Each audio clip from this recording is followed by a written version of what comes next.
Welcome to the First Right Podcast, a weekly conservative news show brought to you by Restoration America. I'm Jerry Ewalt, Chief Marketing Officer for Restoration America, and today we are blessed to have the makers of a documentary that is taking America by storm. It's called Died Suddenly, the story of those who died suddenly after taking the COVID shots. This is the free documentary the elites don't want you to see. We have the filmmakers, Matthew Skow and Nicholas Stumphauzer, with us today. Well, Nicholas and Matthew, welcome to the show. Hey, thanks for having us. Glad to be here. Yeah, I'm really glad to have you, and I know we're going to get into some really heavy topics as we talk about your documentary, Died Suddenly. But I think not anyone can make this type of documentary, so I want to know a little bit about you. Maybe, Nicholas, can we start with your background? Yeah, sure. I'm the youngest of the duo. What? I don't know why I started with that. I started making films when I was 19 and made a documentary, and then through divine providence stumbled into Matthew's life path, and he hired me to work on a pretty expansive film about a lot of the subjects that we touch on in Died Suddenly, but don't cover directly, such as the World Economic Forum and whatnot.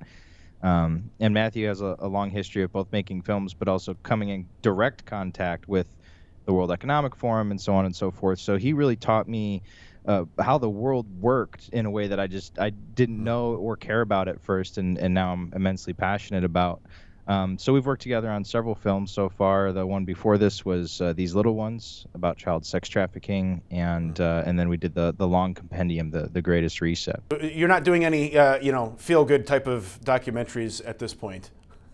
No, we have joy, but we don't really tell stories that involve puppies or very That's happy right. endings. We kind of focus on the worst parts of humanity because we feel called to do it. We have a talent set that is uniquely capable of telling people the painful truths and then giving them the answer. If we don't fear that we might die after making a film, then it's not our kind of film. Well, it's so important that you do that. I couldn't agree with you more. It's just we get too many happy feel good type of movies out there, and people want to ignore what's actually happening. Which again, we're going to get into your documentary in a second.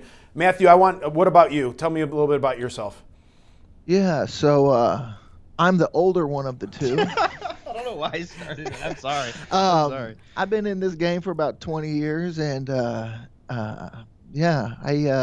I've just had a blessing and an honor to touch some subjects in my films that a lot of people don't know about or wouldn't even go there. And I had a documentary called Omo Child, was one of my biggest success, about a tribe in Ethiopia that would kill their kids because they thought they were cursed. And throughout that process, we followed a young man who was taken out of his tribe, brought into a missionary group, a Swedish missionary group.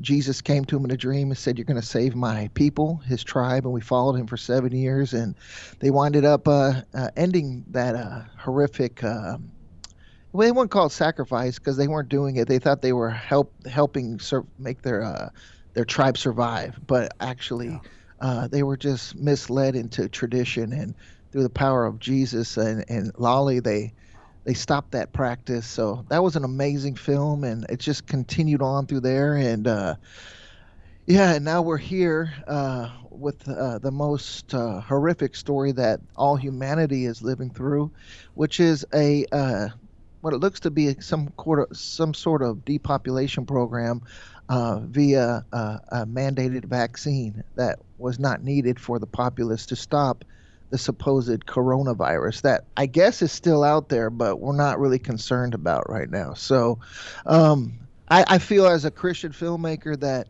I had the opportunity to make films that were not as controversial, but if I'm not doing something that awakens people up and ultimately drives people to Christ, then I feel that I will be accounted for when I meet my maker, and I want him to tell me, "Job well done," and you ran the race accordingly. So Amen. That's what we do, and we're just so blessed and honored to do it daily.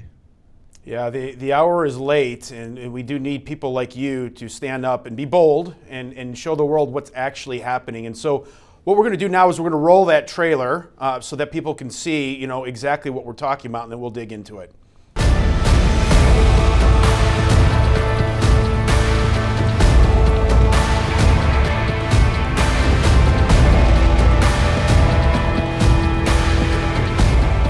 I said to Mr. Hirschman, "This is different. This isn't normal, is it?" And he said, "Absolutely not." The dead can't speak for themselves, so therefore I have to speak for them. We're connecting dots here. There's no way that that type of obstruction would not cause stroke, heart failure. My sister died. She was 58, and she died suddenly on Friday of a heart attack. They will do with you what they feel like doing to you. It's the new bullet, it's the new missile, it's the new form of warfare.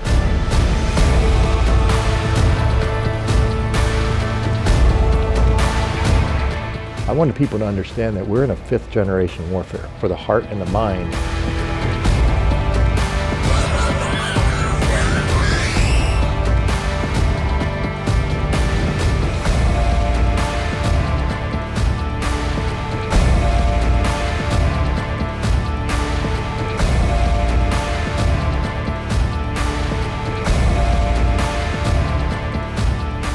This is the greatest orchestrated die-off in the history of the world.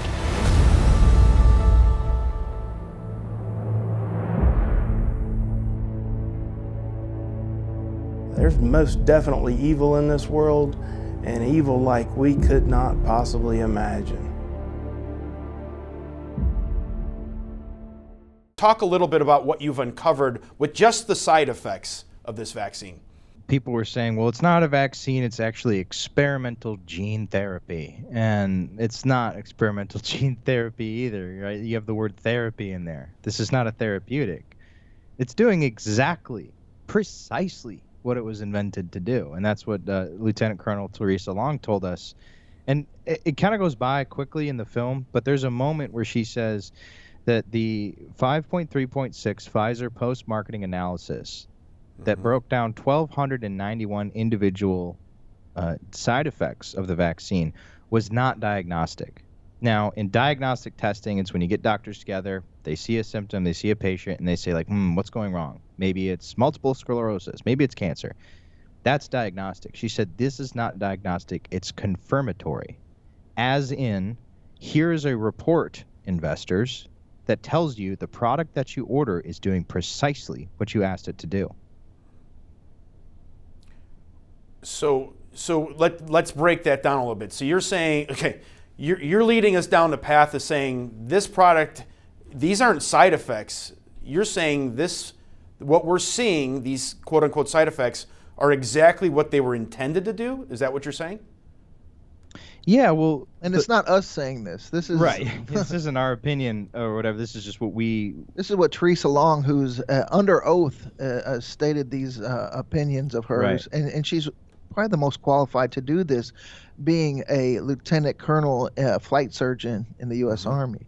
So a lot of these diagnoses are ones that the doctors had never seen before. So, for example, shrinking lung disease. When in your life have you ever heard of this? Testicular autoimmunity. Such specific diagnoses that typically take months or years to diagnose, they got instantly. They knew what it was, and they said, this is what you have. Congratulations. Let's write it down. But you have to look at this, you have to take a step back and look at this from the perspective of how these people think. All right, they invested billions, and we know that the patents for the coronavirus vaccine are a lot older than the coronavirus. We even got a little bit of an allusion to that. Who was the gentleman at the World Economic Forum was being interviewed? He was either CEO or he worked for Moderna. Yeah, and he was being interviewed, and the interviewer said, oh, last time we spoke was early 2020, and you guys were already working on a vaccine before we even knew what to call coronavirus. And he goes, oh, yeah, that's what. So, look, these vaccines, these bioweapons, have a long technological history. They have enormous money from career criminal organizations like Pfizer and DARPA, and then also the Bill and Melinda Gates Foundation, who donated at least $20 million on record to the Moderna vaccine. So these aren't just a accidental miscalculation. Oh, we got a few cases of myocarditis. So sorry. We're going to do a bit of an investigation and make sure everybody's okay. But if you're above 60, you definitely should still get. That's not what these are. Right. Supposedly, COVID-19 was accidental. It came from bats or it escaped from a lab, whatever theory you want to subscribe to.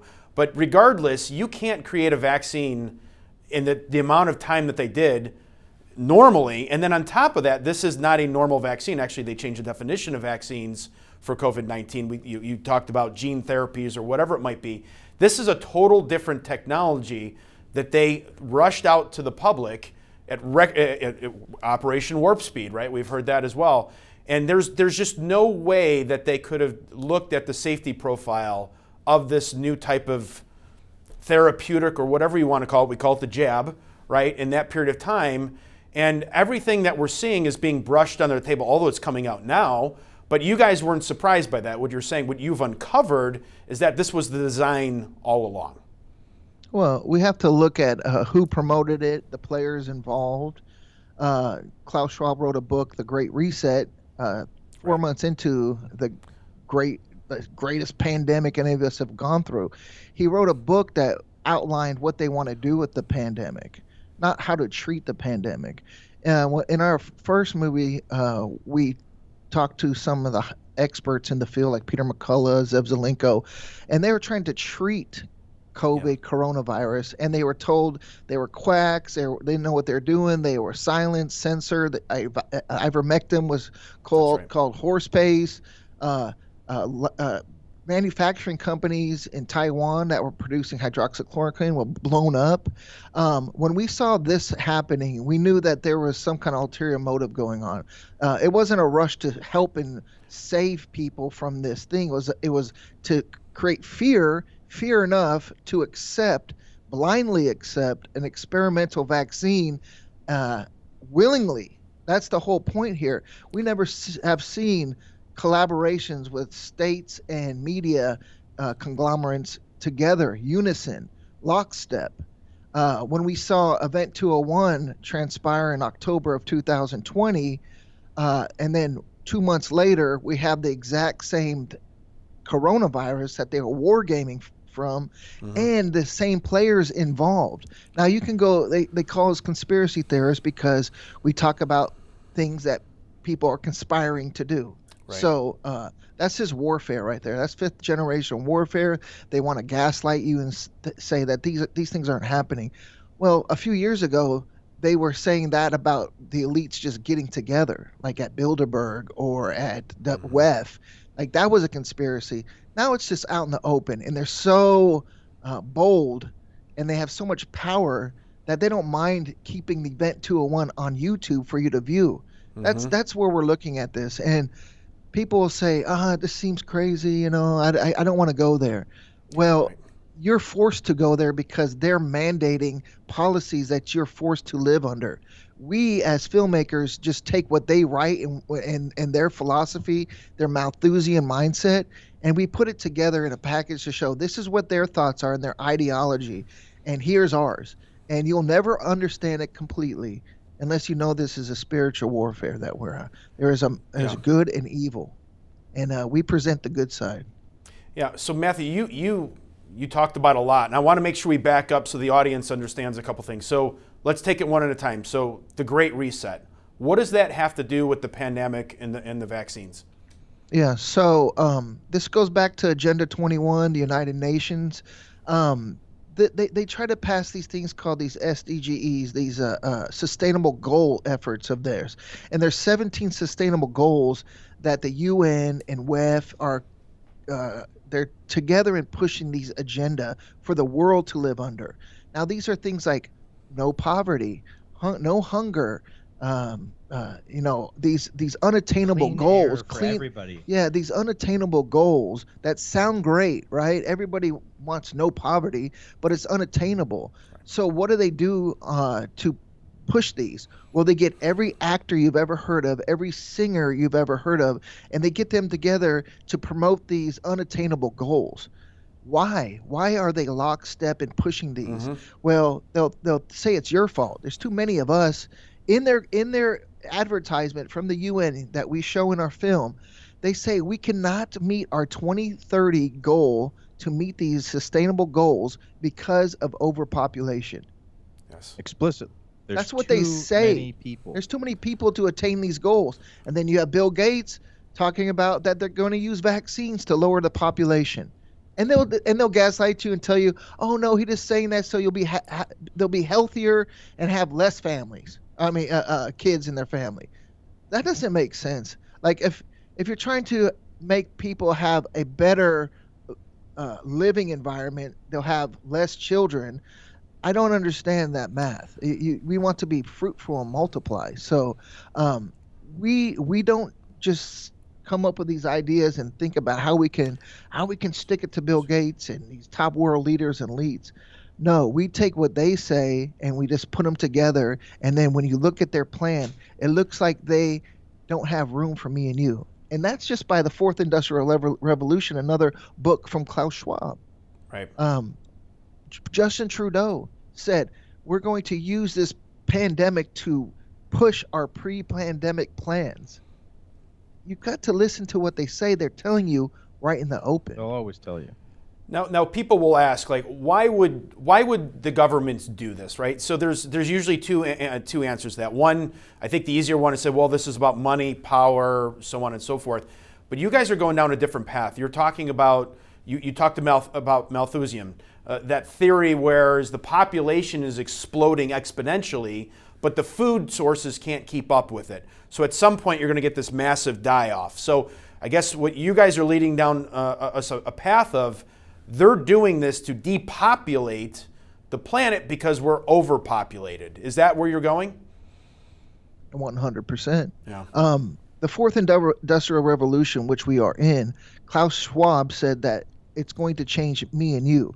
Now, Industrial Revolution, the third one was computers and technology. It's whenever the world is changed by it. The second one had to do with gas-powered and locomotives, and when we had industry using the same metrics with screws and bolts. This was a revolution where everybody was affected by it. So the fourth one, he says, is going to affect us inside, who we are actually. Now, when we look at the people who promote this ideal of the Fourth Industrial Revolution, these are people who have a God complex. They believe they are God in a way, and they believe that they have a better outlook of what the world will look like or should look like regarding us. Right. And then we look at what does it look like, the work environment, robotics, automation.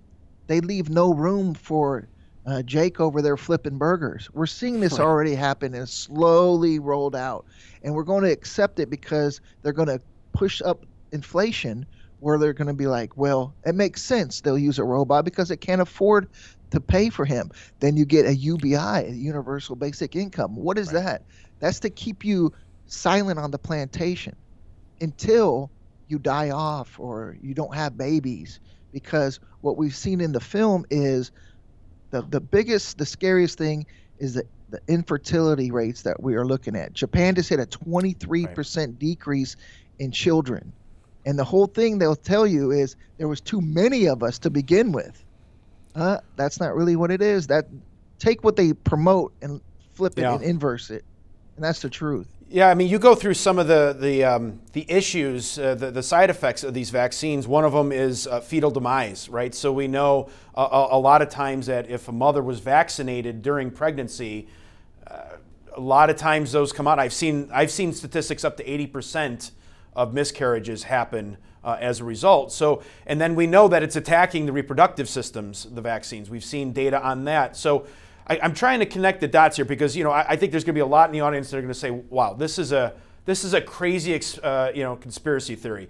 We have a pandemic. However it happened, it's here. you know, we have these good people who are intending to help people through vaccines. I mean, we have this history of vaccines, quote unquote, helping people. I know that's also debated as well. And they screwed up. They made mistakes. You're saying, no, that's not true at all. You look at the outcome of what's happening, the decline in fertility rates, miscarriages, the attack on the reproductive systems. You talk about the people dying from the vaccines, from COVID, over and over again, and you're connecting it now to a depopulation agenda because there's a belief that the planet can't sustain all this life. And then not only that, I'll take it to the next step that you are, is they're trying to be like gods, right? This is the oldest lie in history, right? The serpent saying that you will be as gods, right? And you're saying that theme is underlying everything that your documentary is talking about. Well, look, it's a very simple, I guess, syllogism, thought process of how you get to the thesis of our film, which is that these vaccines are not a mistake, that the results are intentional. And it's 3 steps. First is you look at what has happened, right? Mm-hmm. And now everybody's going to debate the data. Oh, are people even really dying? Is the birth rate even going down? Okay, well, we believe that the evidence is very clear in that. So you look at the data. Then you look at who had the data and when they had it. And then you look at what do those people believe. And those are the only 3 pieces that you need to get to where we got. So if we just agree on what is happening, which is a death toll in adults, I mean children, but living people, a death toll that is about 150% of World War II currently as a result of these vaccines worldwide, and the birth rate decline. And then you look at who knew and when did they know. So Pfizer wanted to lock up this data for 75 years. The CDC and the WHO had all of this data immediately. In the Pfizer trial, they knew that 83% of women who got pregnant and were vaccinated had a dead baby. They knew immediately. Right. And then you look at what they believe. And all of these people who go to these conferences and who speak up at TEDx talks, they all believe the same thing, which is that there's too many people. So when you hear Bill Gates say, well, we're going to invest in vaccines because it makes a healthier world, you have to just look at what his money is doing. And his money is creating death and destruction and fewer people. Now, just because he says it's because he cares about the black children in Africa doesn't mean he cares about the black children in Africa. Well, look at his lineage too, where he comes from. His dad was on the board of the eugenics program for Margaret Sanger, which made Planned Parenthood. This isn't a hard investigation. Yeah. It's very We're not easy. Really taking leaps here. It's just that they've gaslit the population to think that conspiracy theories aren't real. And they'll put that, I don't even know that name. They're so smart, they come up with these little names they put on things. So that's why at the beginning of the film, in our title sequence, we put Bigfoot in there and the moon landing and these things that people think are conspiracies. And because we knew, we tipped the hat to them. You're going to call this. That's okay. You can call this. But when you look at these anecdotal stories of people dying, that's another thing they'll say. Oh, you can't prove science with anecdotal stories. Well, that's what humanity is a compilation of anecdotal stories. Me and him and you share anecdotal stories that translate into real world situations. Mm-hmm. And they want to take humanity out of us, out of what we're going through. You know how many people send us emails daily about their dead unbelievable 5-year-old, their 13-year-old dead son, their mom who just died suddenly from a heart attack. Yeah. We weren't getting these 5 years ago, 2 years ago. We did a film on this. We didn't get any of those emails 2 years ago. Right. But we knew at the conclusion of that film, that first one, I told Nick, if we're right on this and we feel that this is going to go into this direction, we're going to see these headlines like we've never seen before. Yes. Hence why we winded up making this film called Died Suddenly. We didn't coin the phrase. The media coined it because there was an inundation of so many people dying suddenly. Then you hit the hit pieces on us, which we made another trailer that addresses these hit pieces. We're fine with them. Forbes probably had it printed before we even pushed play on our thing. They had it written out before the movie was finished. But inside, this is funny. People Google it, see the hit pieces come up. In between the hit pieces are actual stories of people dying suddenly.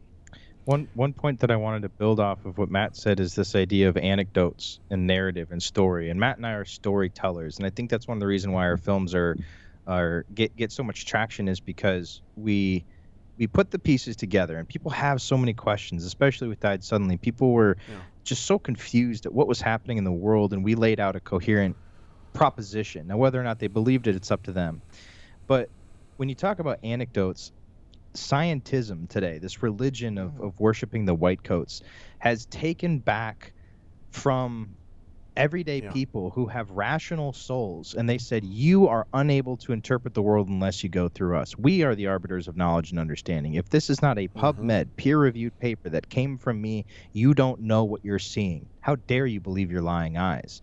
And what I think our film did is it empowered the audience who saw it to say, no. Absolutely. I do know what I'm seeing. I do know what I'm seeing. And the hard part is, and this gets to the concept of narrative, is why people are reluctant to accept a conspiracy theory is because it offers them a view of the world that's very hard to look at. It's very sad. They don't want to see it that way. And that's why what we say is, like, the only way you can understand this is if there's the paradigm of Christianity, of good and evil. Is there a savior? Yeah, it is going to get really bad, but there's a savior, which is why there's the good news. That Revelation is not a feel-good story until the end. And then it's a great one, but in the end, you got to go through a lot of flying insects that are going to hurt you and burn you and all sorts of stuff. Tell me a little bit more about that. How do you get the word out? What are you doing to get people to see this? I imagine you were censored like crazy. No one wants you to see this. So how do you get the word out?